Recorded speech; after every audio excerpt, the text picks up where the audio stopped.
Ceci est un livre audio autogénéré par Google. Couverture.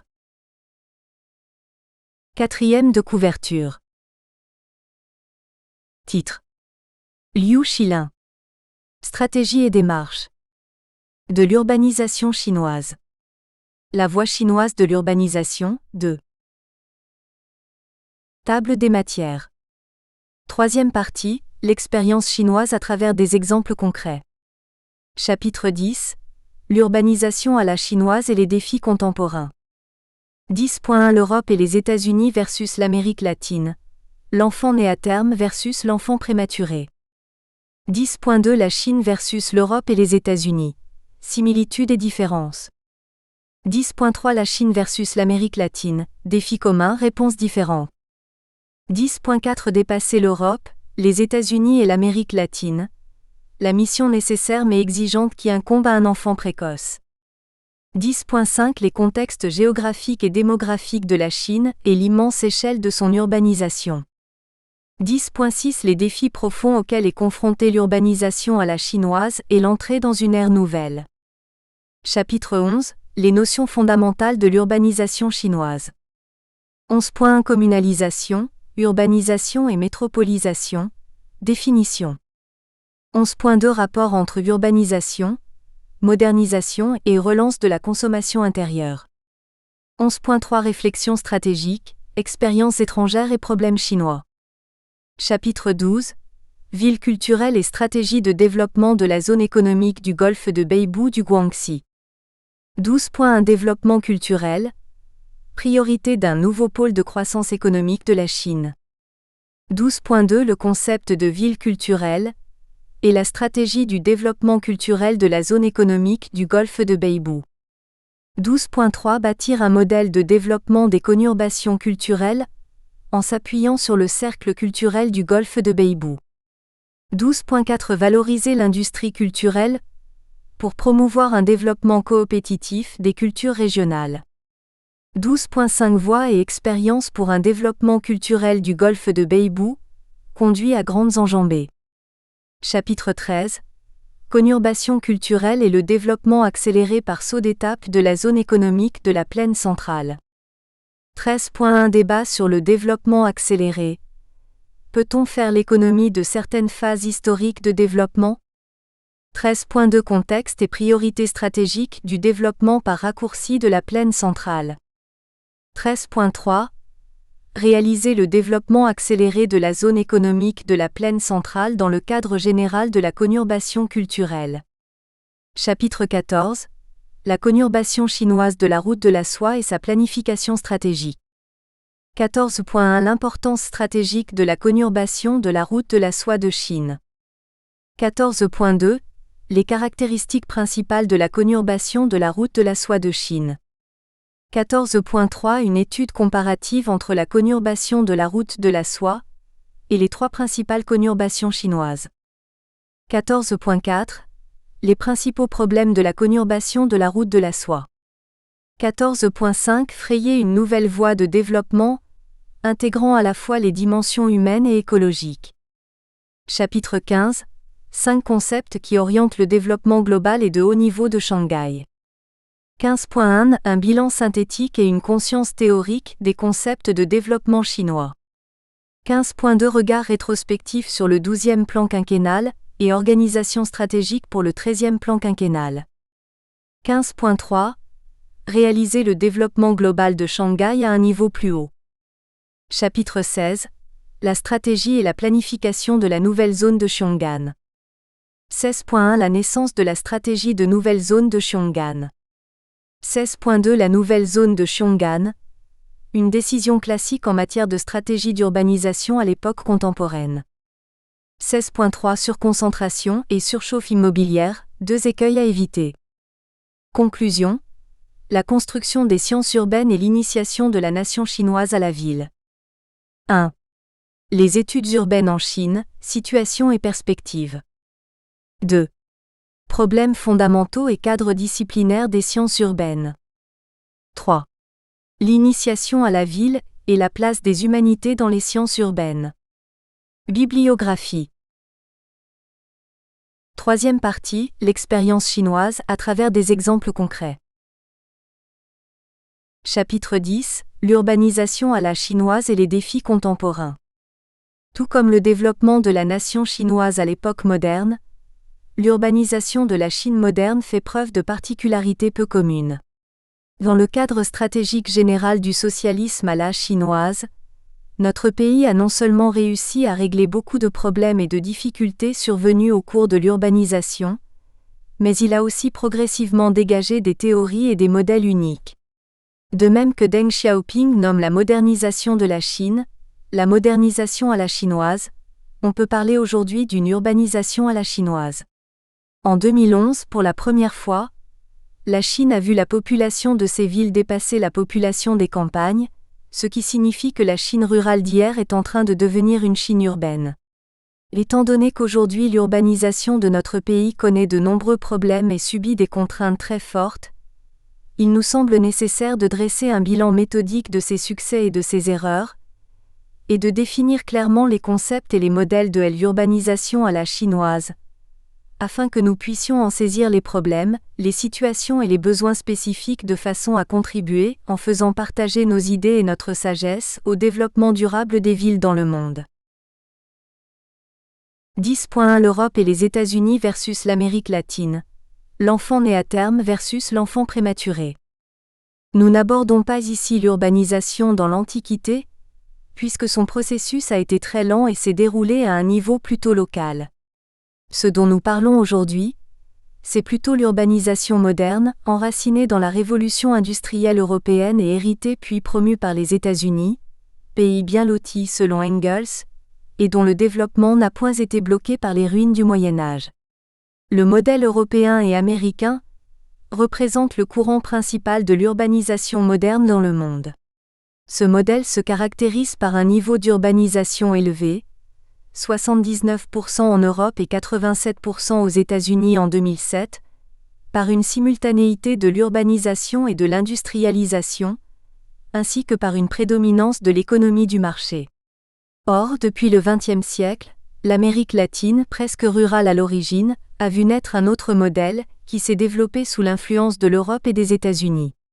Caractérisé par la rapidité de l'urbanisation malgré un niveau de départ très bas, par un calque mécanique du modèle européen et américain, et par une sorte d'hyperurbanisation, ce modèle crée un déséquilibre entre la croissance démographique et le développement économique en ville, et y engendre toutes sortes de problèmes et de crises. C'est pourquoi à présent, il est unanimement vu comme un échec. On parle du piège latino-américain, qui met les villes dans l'engrenage des maux urbains, surpeuplement, écart des richesses, dégradation environnementale, taux élevé du chômage et de la délinquance, pénurie des services publics en matière d'hygiène, de santé et d'éducation, etc. Étant donné que ce modèle a également entraîné des problèmes similaires en Asie et en Afrique, il mérite bien toute notre attention. Une comparaison préliminaire des deux modèles mentionnés ci-dessus nous permettrait de tirer un jugement de base. Le modèle de l'Europe et des États-Unis peut être assimilé à un enfant normal, c'est-à-dire né à terme, alors que celui de l'Amérique latine ressemble plutôt à un enfant prématuré. Issu de la révolution industrielle, l'urbanisation en Europe et aux États-Unis a certes causé pas mal de problèmes, par exemple le mouvement des enclosures qui faisait que les moutons dévorent les hommes, les problèmes de logement à Londres étudiés avec soin par Engels, la démoralisation des habitants ruraux installés en ville, révélée par l'écrivain américain Theodore Dreiser, etc. Mais en dépit de tous ces problèmes, dans l'ensemble, l'urbanisation en Europe et aux États-Unis a suivi un cours plutôt normal, comme l'affirment les sociologues urbains. L'Europe et les États-Unis avaient une faible population au début de leur urbanisation, et la vitesse de leur industrialisation et de leur exploitation des ressources naturelles a été assez raisonnable pour garantir la qualité de vie de leur population sans cesse croissante.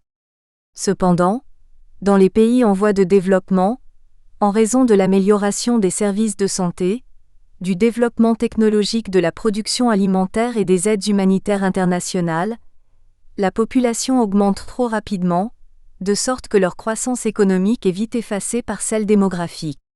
Affamés, des centaines de millions d'habitants ruraux se ruent en ville, ce qui aggrave l'hyperurbanisation et le surpeuplement de la ville.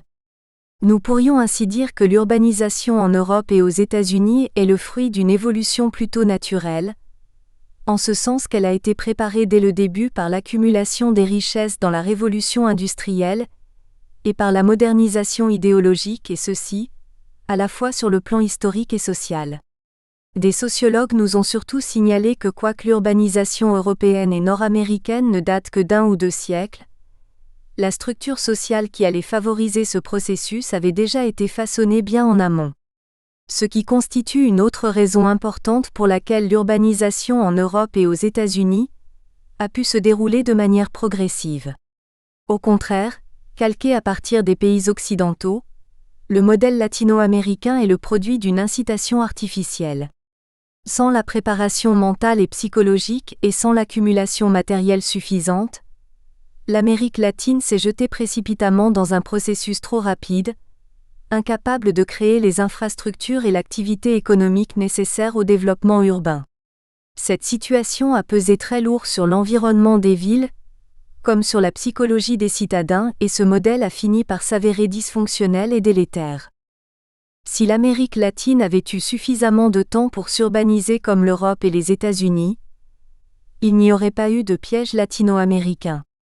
En effet, ayant maintenu une juste dose de tension et d'équilibre à chaque étape et dans chaque domaine de l'urbanisation, le modèle européen et américain nous a fourni un bel exemple. Des villes tranquilles, des maisons séculaires, une coexistence harmonieuse entre les zones urbaines et rurales, un environnement écologique agréable, comme ce que nous pouvons constater dans de nombreux pays européens. Quant à l'enfant prématuré qu'est l'Amérique latine, il a subi les lourdes conséquences de son hyperurbanisation. D'un côté, les métropoles se sont transformées en forêts de béton, voyant leurs traditions détruites et leur patrimoine culturel délaissé.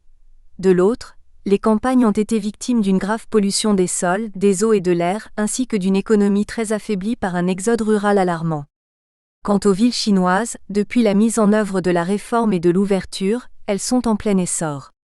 Si leur développement a subi l'influence de l'Europe et des États-Unis, il manifeste aussi des symptômes des villes latino-américaines. Alors, l'urbanisation en Chine serait-elle une copie des modèles européens et américains ? Ou répéterait-elle les erreurs du piège latino-américain ? Ou encore se frayerait-elle un chemin complètement différent ? Voilà qui mérite des études et des discussions aujourd'hui. 10.2 La Chine versus l'Europe et les États-Unis. Similitudes et différences. Entre l'urbanisation chinoise et celle de l'Europe et des États-Unis, il existe des différences considérables qui résultent surtout de la vitesse du processus. Si ce dernier s'est avéré relativement rapide en Europe et aux États-Unis, il a quand même duré environ 200 ans sur le vieux continent et plus de 100 ans en Amérique du Nord. Généralement dit, l'urbanisation européenne et nord-américaine a touché à sa fin au milieu du XXe siècle. Dans les années 1970, on a même assisté à un courant de désurbanisation, c'est-à-dire le retour d'un certain nombre de citadins en zone rurale. Ce qui, dans une certaine mesure, pourrait être considéré comme un ralentissement spontané et naturel du processus d'urbanisation. De son côté, la Chine, dans le contexte de la réforme et de l'ouverture, a été très rapide dans son processus d'urbanisation comme l'attestent les données chiffrées. Pour passer d'un taux d'urbanisation de 20% à 40%, le Royaume-Uni a mis 120 ans, les États-Unis 80 ans et la Chine seulement 22 ans. Quant au nombre des villes, selon les statistiques relevées depuis le dernier siècle, il double aux États-Unis une fois tous les 20 ans. En 1978, la Chine comptait 2176 petites villes et 20 312 en 2000, dont environ 90% ont vu le jour après la mise en œuvre de la politique de réforme et d'ouverture, à raison de 820 villes par an en moyenne. Afin de mieux voir la différence entre la Chine et les États-Unis, nous nous permettrons de faire une comparaison entre deux villes, l'une américaine et l'autre chinoise. En 1781, Los Angeles n'était qu'un petit village où l'on voit la fumée de cuisine flotter sans cesse dans l'air. Depuis 1960, elle a connu un grand essor pour vite devenir une des plus grandes villes industrielles du monde, dépassant la ville de New York en nombre d'emplois créés et en valeur de la production industrielle, ce qui, remarque un chercheur occidental, ne s'est probablement jamais vu ailleurs dans aucun pays industriel développé. Pourtant, ce jugement sera remis en cause par l'exemple de la ville chinoise Shenzhen. Comme le dit un dicton connu de tous les Chinois vers la fin du XXe siècle, Xi'an est le reflet d'une Chine 2 fois millénaire, Beijing 1 fois millénaire et Shanghai 1 fois centenaire. Mais pour voir la Chine depuis ces 2 dernières décennies, il faut aller à Shenzhen. En une vingtaine d'années, ce petit village de pêcheurs sur la côte de la mer de Chine méridionale s'est transformé en une ville de plus de 10 millions d'habitants. C'est une urbanisation inhabituelle menée à pas de géant, qui se distingue du modèle européen et américain, pour se rapprocher davantage du modèle latino-américain sous bien des aspects. Le modèle européen et américain étant le courant dominant de l'urbanisation, la Chine en subit inévitablement un impact profond, ce qui se voit surtout à travers une tendance à l'européanisation ou à l'américanisation de plus en plus prononcée de nos villes depuis le lancement de la politique de réforme et d'ouverture. Prenons d'abord l'exemple des stratégies urbaines. Dans les années 1960, Boswash, la première conurbation dans l'histoire humaine, a fait son apparition sur la côte nord-est des États-Unis. Elle est devenue le symbole du passage de l'urbanisation traditionnelle à la métropolisation centrée sur les métropoles internationales et les conurbations mondiales. En 2005, les États-Unis comptaient 10 grandes conurbations, qui par rapport aux grandes villes au sens traditionnel, sont de grandes puissances économiques et productives, capables de fournir une gamme complète de services et qui sont très bien desservies grâce au réseau de transport, d'information et d'activités économiques qui les relient au reste du monde. Aujourd'hui, la puissance d'un pays est étroitement liée à ses mégapoles et à ses conurbations, lesquelles sont devenues des enjeux importants pour sa survie et sa compétitivité dans le monde. À partir de l'an 2000, la Chine, sous l'influence du modèle européen et américain, est entrée dans l'ère de métropolisation, voyant ainsi naître de nombreuses métropoles internationales très compétitives. En même temps, 2 zones économiques, à savoir le delta du fleuve Yangtze et celui de la rivière des Perles, Zhejiang, se sont fixés comme objectif de se transformer en conurbation mondiale. Comme leurs homologues européennes et américaines, les métropoles et les conurbations chinoises, grâce à une main-d'œuvre compétente, à des ressources meilleures et à des capitaux abondants, constituent le noyau de la puissance globale et de la compétitivité internationale de la région voire du pays où elles se trouvent. Un autre exemple est la conception architecturale. Nous pouvons constater en Chine un engouement aveugle et démesuré pour les designs occidentaux. En effet, de nombreux projets importants ont été confiés aux architectes occidentaux. La tour Jinmao et le Centre mondial des finances de Shanghai sont respectivement conçus par SOM et FPA, 2 cabinets américains. L'aéroport international de Beijing Capital et la partie ouest des tours jumelles dans la nouvelle ville de Zhejiang de Guangzhou, respectivement par Foster et Wilkinson Air, 2 cabinets britanniques. En plus, selon Marlies Burman, critique hollandaise d'architecture, il y a maintenant en Chine plus de 300 tours en cours de construction conçues par des architectes hollandais. Cet engouement frénétique pourrait sans doute s'expliquer par l'idée erronée de nombreux administrateurs selon laquelle une construction à l'occidentale, conçue par un architecte étranger, contribuerait à la modernisation de la ville ou à l'augmentation de son niveau de modernité. Mais du point de vue du niveau intellectuel et du goût esthétique, les administrateurs qui nourrissent cette idée ne sont pas très différents d'une jeune fille matérialiste et vaniteuse qui souhaite se distinguer des autres avec son sac Louis Vuitton.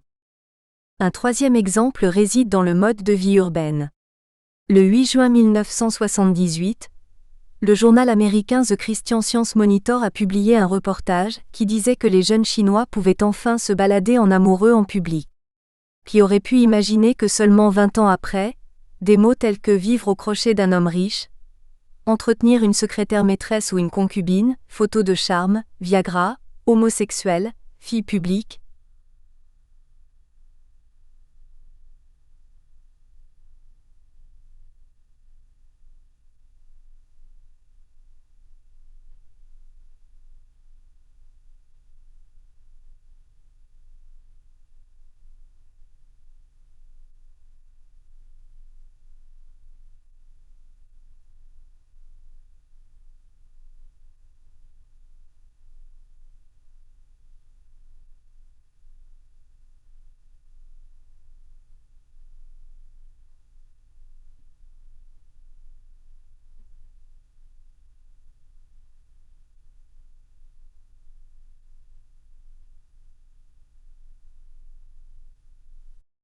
De ce point de vue, il serait déjà très difficile de dire que les villes chinoises préservent encore leurs traditions et leurs caractéristiques particulières, qu'il s'agisse de leur hardware, à savoir l'espace urbain et l'architecture urbaine, ou de leur software, c'est-à-dire le mode de vie et les valeurs des citadins. Pourtant, il est encore trop tôt pour en tirer une conclusion quelconque, car il y a des expériences et des faits importants à ne pas négliger. Par exemple, au sujet de la stratégie urbaine, le 21 juillet 2005, à l'occasion d'un symposium national sur les travaux de révision des schémas directeurs des villes chinoises, Wang Guangtao, ministre de la Construction de l'époque, a critiqué sévèrement les 183 villes chinoises qui se sont fixé la stratégie de devenir métropole internationale moderne, et ainsi freiner cette tendance aveugle. On a vu précédemment qu'elle a fait place à de nouveaux objectifs comme ville agréable à vivre, ville écologique, ville culturelle, etc. Quant au mode de vie, un expert russe a écrit « Il serait exagéré d'affirmer que le mode de vie traditionnel chinois a été complètement remplacé par celui de l'Occident, car les phénomènes énumérés ci-dessus ne se produisent surtout que chez les jeunes, et plus précisément parmi ceux des grandes villes. Les personnes âgées et les habitants des petites villes, qui constituent la majorité de la population chinoise, sont beaucoup moins influencés par le mode de vie occidental. En outre, en Chine, les relations interpersonnelles sont basées sur des principes différents de l'Occident, elles dépendent plus de la morale et de l'éthique que de l'intérêt. Nous voyons que malgré l'influence profonde du modèle occidental, la Chine n'a pas fait comme les pays latino-américains. Conditionnée par son régime politique et étatique, par son histoire et par sa culture, elle suit une voie d'urbanisation régie par des lois et des principes uniques qui lui sont propres. C'est justement ces lois et ces principes qui constituent les prémices et les expériences de son développement urbain, différentes de celles de l'Europe et des États-Unis. 10.3 La Chine versus l'Amérique latine, défis communs, réponses différentes. Également en voie de développement, la Chine et les pays latino-américains connaissent des problèmes similaires dans leur urbanisation, un lourd fardeau de l'agriculture, un bas niveau d'industrialisation, des retards infrastructurels et de gestion urbaine, une population nombreuse mais insuffisamment qualifiée. Ils doivent aussi faire face à des enjeux majeurs d'ordre mondial, à savoir s'adapter au processus de métropolisation en cours et s'y intégrer. Si l'urbanisation en Europe et aux États-Unis s'est caractérisée par le rythme assez raisonnable de l'exode démographique et une répartition géographique relativement équilibrée de la population, la métropolisation latino-américaine est marquée par deux particularités essentielles. Au niveau national et régional, elle se manifeste sous forme d', une concentration de ressources, de population et de biens dans les grandes villes, tout en ayant des impacts sur la structure sociale, les traditions culturelles et les goûts esthétiques des pays et régions concernés. Au niveau international et continental, cette métropolisation prend modèle sur l'Europe et les États-Unis, mais entraîne une grave fuite de cerveaux, de ressources et de capitaux vers les pays développés. Pour cette raison, l'urbanisation qui se déroule en Amérique latine est en réalité une métropolisation passive, car à mesure que s'aggrave la fuite des ressources péniblement accumulées dans le passé, et que se creusent davantage les inégalités de développement entre les régions, les villes, ainsi que les zones urbaines et rurales, elle crée de grandes difficultés et lui fait courir d'énormes risques. Tout d'abord, le développement des villes n'arrive plus à soutenir la croissance de la population urbaine. En 1950, le taux d'urbanisation de l'Amérique latine était de 41,6%, mais en 1980 il était déjà passé à 65,6%, un niveau proche de celui de l'Europe à l'époque. Selon une enquête de l'ONU, certains pays ont exprimé de grandes inquiétudes à ce sujet et même mis en avant des mesures afin de ralentir le processus d'urbanisation, ce qui en fait relève de l'impossible. En 2000, la population urbaine des principaux pays latino-américains, Argentine, Brésil et Mexique, représentait 89,6%, 79,9% et 75,4% de leur population nationale respective, alors que le cas de l'Uruguay est notamment plus criant. Avec un taux de 93,7%, il laisse loin derrière lui l'Europe et les États-Unis. En Chine, la croissance de la population urbaine est moins galopante mais tout aussi remarquable. En 1949, lors de la fondation de la Chine nouvelle, le taux d'urbanisation était, d'après ce qu'on disait, de 10,6%, et selon les révisions récentes du Bureau national des statistiques, de 7,3%. En 1978, au début de la mise en œuvre de la politique de réforme et d'ouverture, ce taux demeurait inférieur à 18%. Mais une fois entré au XXIe siècle, la Chine a vu ce taux passer de 36,09% en 2000 à 52,27% en 2011, soit une augmentation annuelle de plus de 1,5% et une croissance démographique urbaine de plus de 20 millions par an. Selon le calcul des chercheurs, pour chaque point de croissance du taux d'urbanisation, la Chine devrait fournir de 300 à 400 millions de mètres carrés supplémentaires de logements, 1800 km² supplémentaires de terrain à bâtir, et 1,4 milliard de mètres cubes supplémentaires d'eau à usage quotidien. Nous constatons que si la Chine souffre du même problème que l'Amérique latine, c'est que la croissance explosive de la population urbaine en un espace de temps très court va au-delà de la capacité des villes fourmillantes d'habitants, à court de ressources et de services, et qui ne peuvent que fonctionner en surcharge. Deuxièmement, la croissance démographique urbaine incontrôlée a nui au développement concerté des pays et des régions, ce qui peut être considéré comme une séquelle de la métropolisation passive. En effet, cette dernière, caractérisée par la concentration démographique dans les métropoles, est le résultat des interventions et des manipulations des forces extérieures, contrairement à l'évolution naturelle des villes européennes et américaines.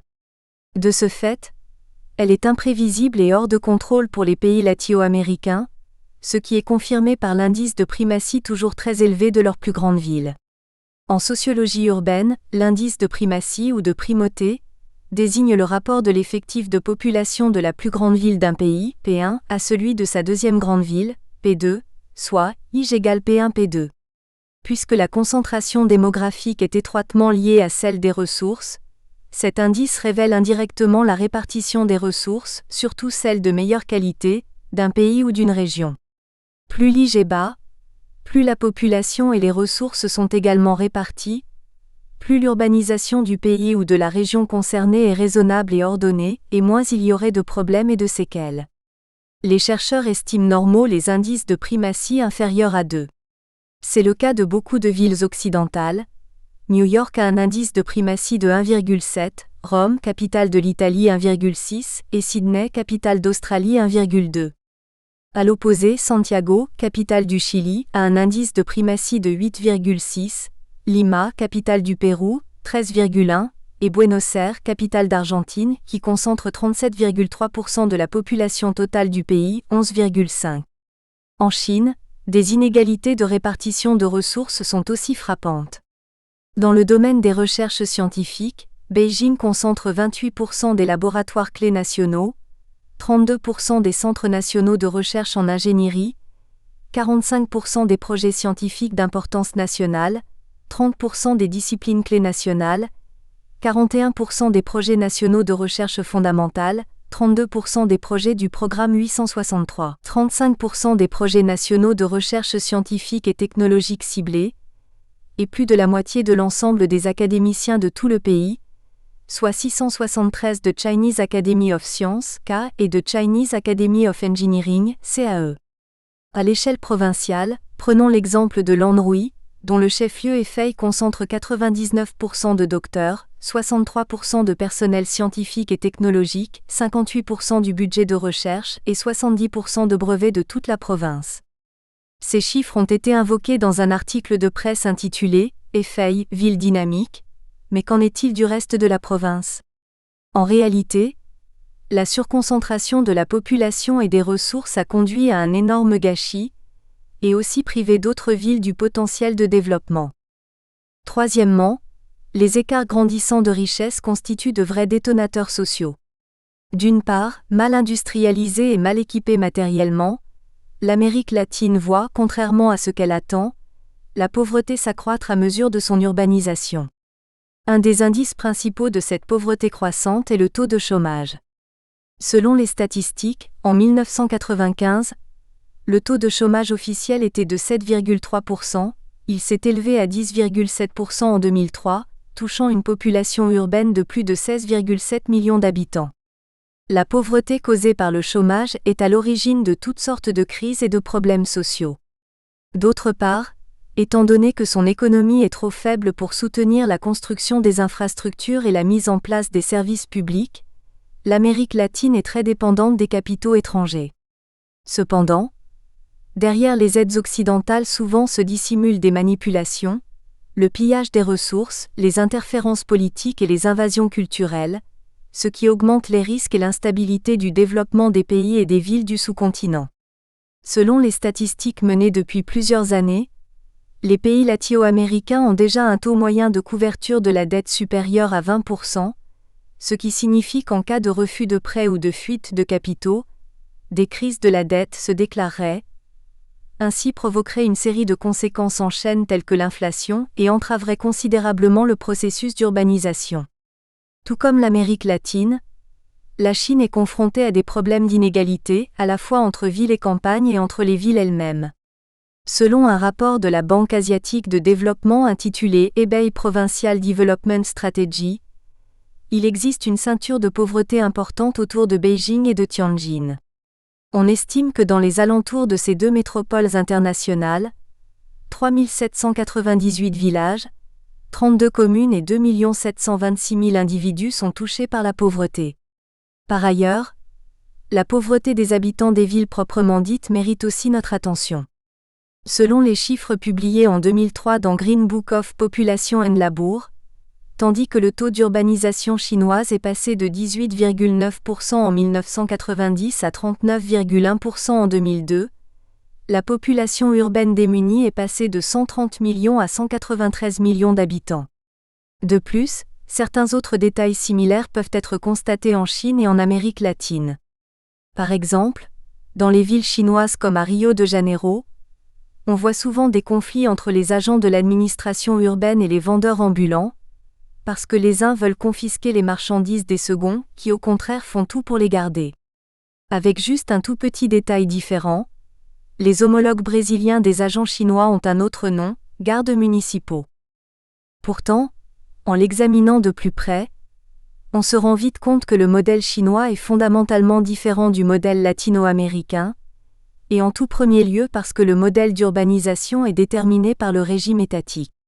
Quoique la Chine et l'Amérique latine soient toutes les deux confrontées à des défis liés à la réforme et à la rénovation dans leur mise en place du régime étatique moderne, cette dernière, qui est profondément influencée par l'Occident sur le plan politique et institutionnel, et qui souffre constamment de politiques instables ou de bouleversements sociaux, se trouve dans l'incapacité de soutenir son urbanisation avec des stratégies d'État et une continuité des politiques suivies.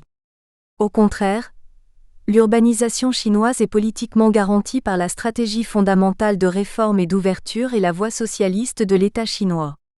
C'est grâce à la stabilité de sa souveraineté étatique et de son régime politique que la Chine a pu mettre en pratique des stratégies et des politiques d'urbanisation à l'échelle nationale, telles que le développement des régions de l'Ouest et l'édification d'une nouvelle ruralité, afin de réduire les inégalités entre villes et campagnes et entre régions. En second lieu, c'est la force économique qui détermine l'aptitude d'un pays à relever les défis qui surgissent au cours de l'urbanisation. Certes, marquée par une longue tradition rurale, la Chine et l'Amérique latine rencontrent inévitablement toutes sortes de problèmes, voire des crises pendant leur urbanisation rapide. Si l'Amérique latine est frappée par un taux de chômage alarmant, la Chine, elle, doit résoudre les problèmes résultant de l'arrivée d'environ 130 millions de travailleurs migrants et de leurs familles. Sur le plan des conditions de travail et de vie, ces derniers se trouvent encore dans une situation semi-urbanisée. Pourtant, les différences sont aussi bien évidentes entre la Chine et l'Amérique latine.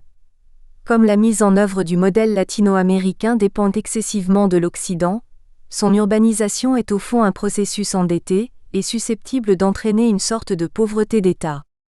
Faute de ressources financières et matérielles suffisantes, les pays latino-américains ne parviennent pas à relever les défis de l'urbanisation.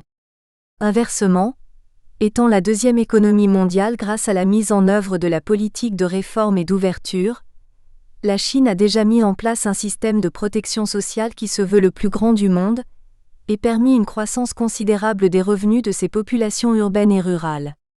Même si dans le futur, l'urbanisation chinoise continuera à se poursuivre sous de fortes contraintes, On a 1000 bonnes raisons de croire en son succès, d'autant plus que le monde entier est unanime à constater la croissance rapide et durable de l'économie chinoise.